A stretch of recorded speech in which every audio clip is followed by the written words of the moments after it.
Hi everyone, thanks for coming back for part 2. I just wanted to state that there's a good star and a bad star. As always, there's a true and a false. So there's a true morning star and there's an evil morning star, because the Bible refers to Lucifer as the morning star as well.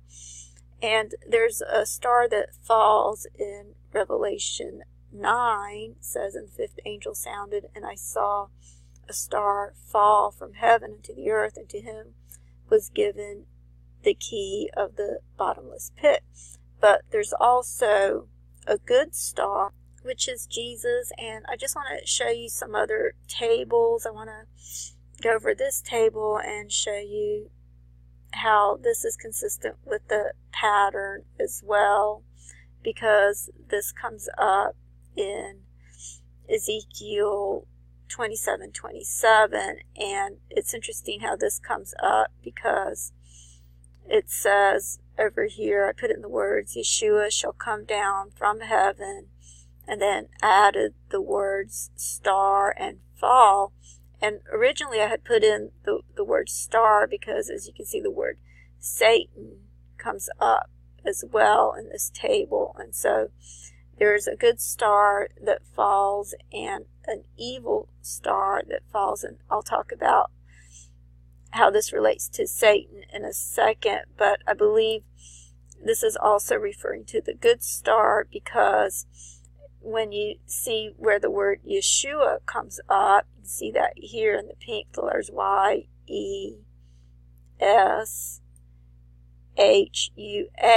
and it comes up in verse 27:27. I've talked about how the number 27 represents Jesus, because Adam was formed in Genesis 1:27, and then again in Genesis 2:7. So both times you have the number 27, and it's in verse 27 when Jesus comes back in all his glory in all of the Gospels, starting with Matthew 24 verse 27, but it's in verse 27 in all of the Gospels. And over here it says, "Thy riches and thy wares, thy merchandise, thy mariners and thy pilots, thy caulkers and thy dealers, and thy merchandise, and all the men of war that are in thee, with all thy company which is in the midst of thee, shall fall into the heart of the seas in the day of thy ruin." And this is where you have the name Yeshua coming up, and it's saying Yeshua shall, it says fall over here, but in the table I put Yeshua shall come down from heaven. And you see heaven comes straight up and down.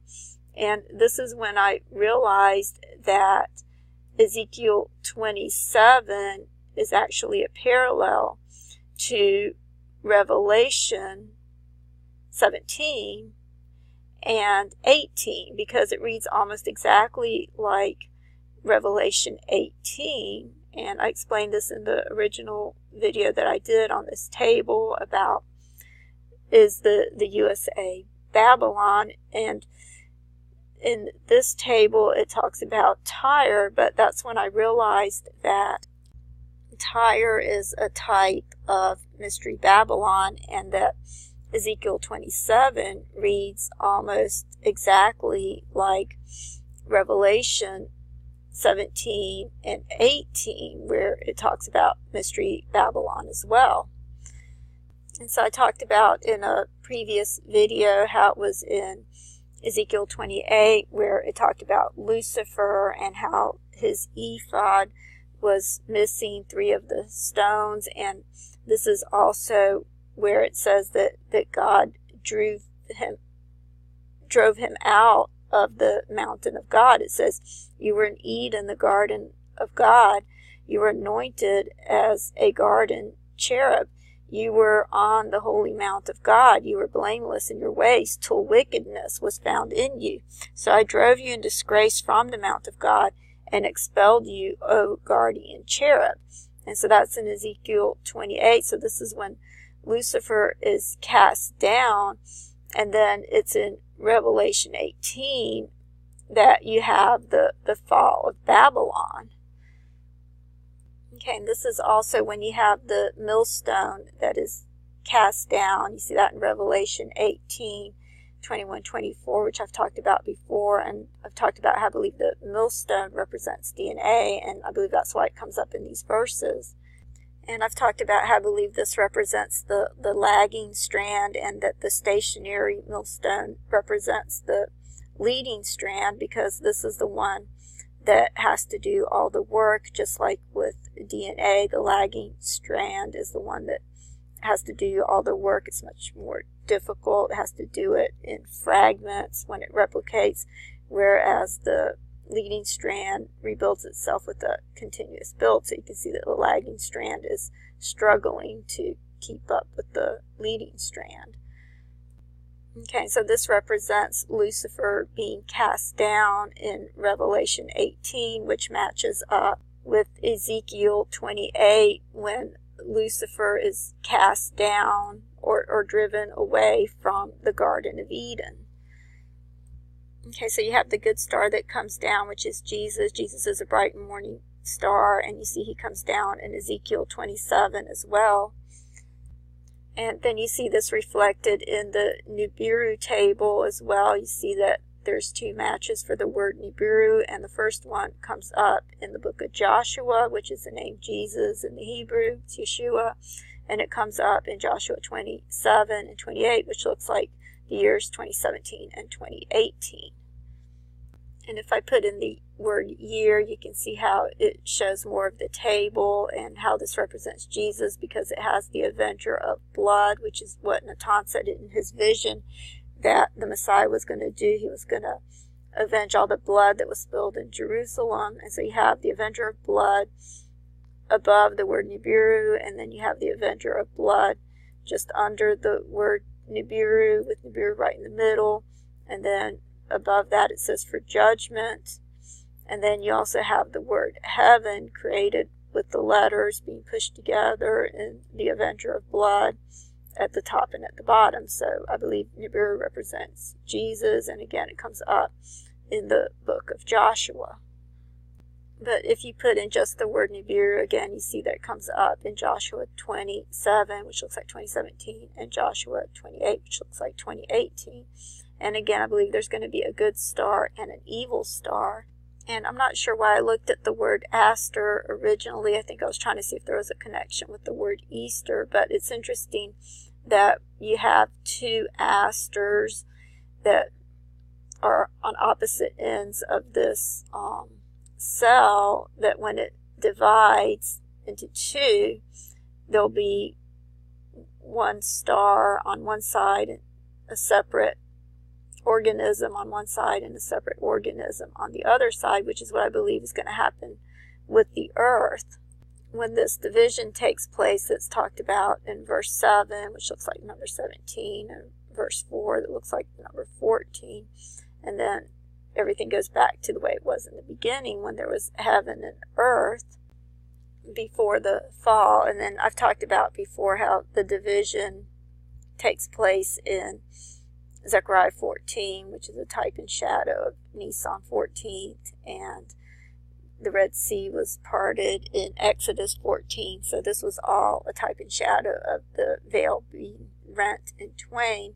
And 14 is actually 7 plus 7, so I believe it's another representation of the Hebrew year 5777. But again, I believe that was the midnight hour, and I believe it will actually take place in the dawn in the year 2018, Hebrew year 5778. And again, I have a lot more scriptures that I want to go through that show this same pattern.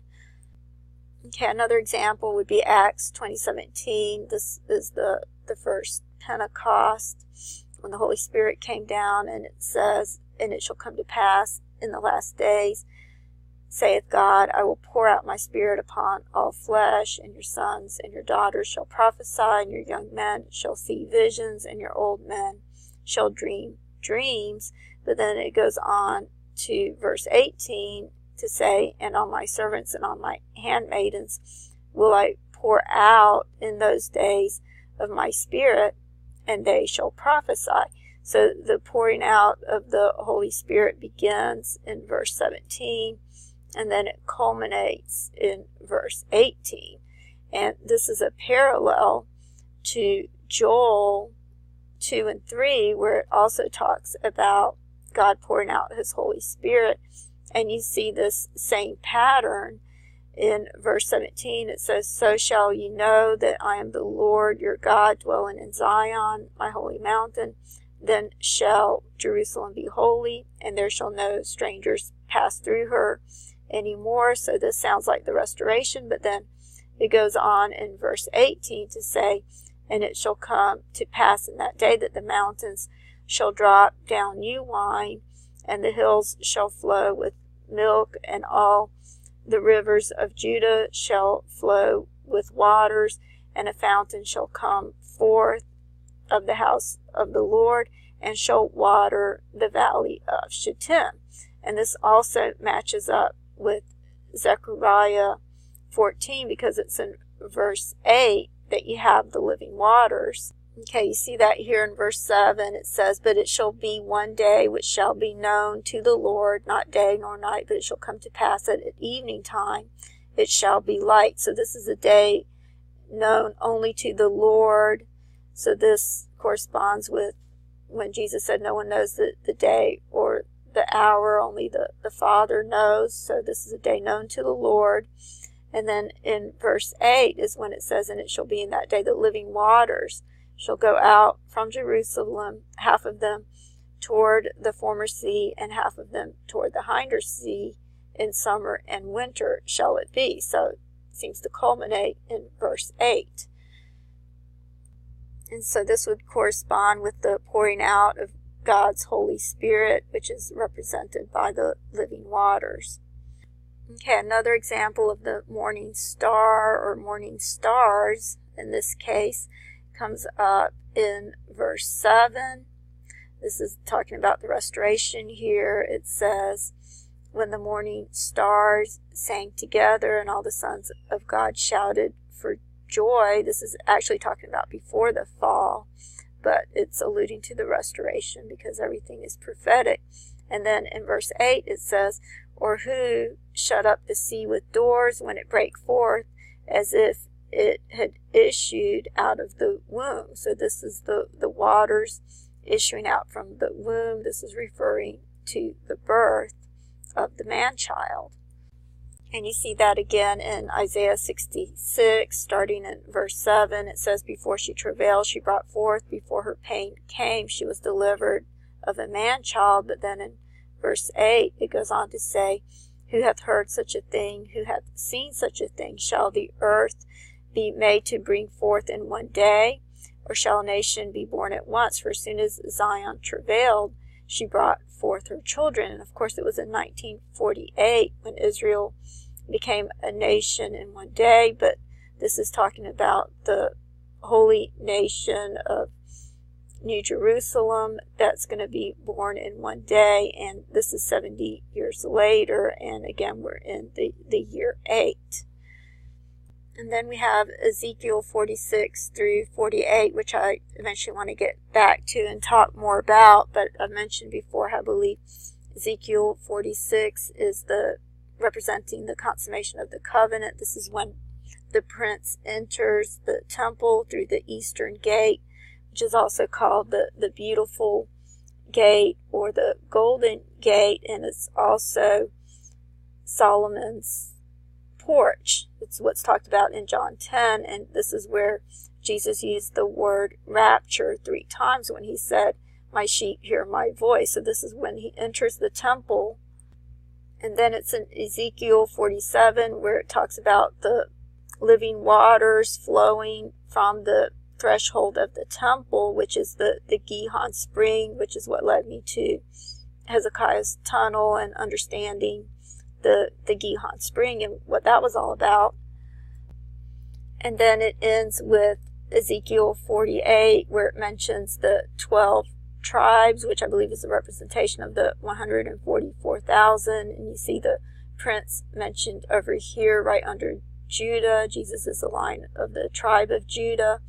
And this correlates with Joshua 13, where Joshua gives out the inheritance to the 12 tribes. And I'm about out of time, so I'll have to continue with more in the next video. Thank you.